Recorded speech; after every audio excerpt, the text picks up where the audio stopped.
ഇന്നത്തെ ചെറുപ്പക്കാര് കളിയാക്കലും പരിഹാസവും ഇത്തിരി കൂടുതലാണ്. ഇന്നത്തെ കുട്ടികളുടെ മക്കളെ നിങ്ങൾ ഈ പെൺകുട്ടികളോട് പറയുന്നു, നിങ്ങൾ ശരീരം മറച്ച് നടക്കുക, നിങ്ങൾ ഇങ്ങനെ ഔറത്ത് തുറന്നിട്ട് കൊണ്ട് നടക്കരുത്, നിങ്ങളുടെ ജീവിതത്തിൽ മാറ്റം വരുത്തണം, നിങ്ങൾ ഹറാമ് ചെയ്യരുത്, വ്യഭിചരിക്കരുത്, അന്യപുരുഷന്മാരുമായിട്ട് ഇടകലരുത്. ഉസ്താദിന് കിട്ടാത്തതുകൊണ്ടാ ഉസ്താദ് അങ്ങനെയൊക്കെ പറയുന്നേ. നിങ്ങളുടെ ഇന്നത്തെ യുവതലമുറ പറയുന്നത്, ഉസ്താദ് നിങ്ങൾ എത്ര വഴുതു പറഞ്ഞാലും ഞങ്ങൾ മാറൂല. അള്ളാഹു നമ്മളെ കാത്തിരക്ഷിക്കുമാറാകട്ടെ. ആമീൻ പറ. അള്ളാഹു നമ്മളെ കാത്തിരക്ഷിക്കുമാറാകട്ടെ. ഇന്നത്തെ കുട്ടികൾ പറയുന്നത്, നിങ്ങൾ എത്ര തലകുത്തി കിടന്നു പറഞ്ഞാലും ഞങ്ങൾ മാറൂല. കാരണം ഈ ജീവിതം ആസ്വദിക്കാനുള്ളതാണ്, ഈ ജീവിതം സുഖിക്കാനുള്ളതാണ്.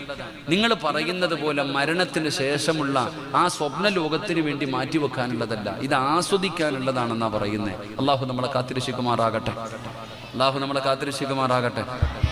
അള്ളാഹു നമ്മളെ കാത്തിരക്ഷിക്കുമാറാകട്ടെ. അള്ളാഹു നമുക്ക് ഈമാൻ തരും. ഞാൻ ഇരുന്നോട്ടെപ്പാ, എനിക്ക് ചെറുതായിട്ട് തല കറങ്ങുന്നുണ്ട്, ഇരുന്നോട്ടെ. ബ്ലഡ് കുറവായത് കാരണം ഡോക്ടർ എൻ്റെ അടുത്ത് പറഞ്ഞു ബ്ലഡ് കുത്തിയിടാൻ. ഞാനാണെങ്കിൽ ഇനി വേറൊരു ബ്ലഡ് കുത്തിക്കയറ്റണ്ടെന്ന് വിചാരിച്ചിട്ട് ഞാനിങ്ങനെ നടക്കാം. അള്ളാഹു ആഫിയത്തും ദീർഘായുസ്സും നൽകുമാറാകട്ടെ. കാശില്ലാത്ത ഒരു ഉപദേശം.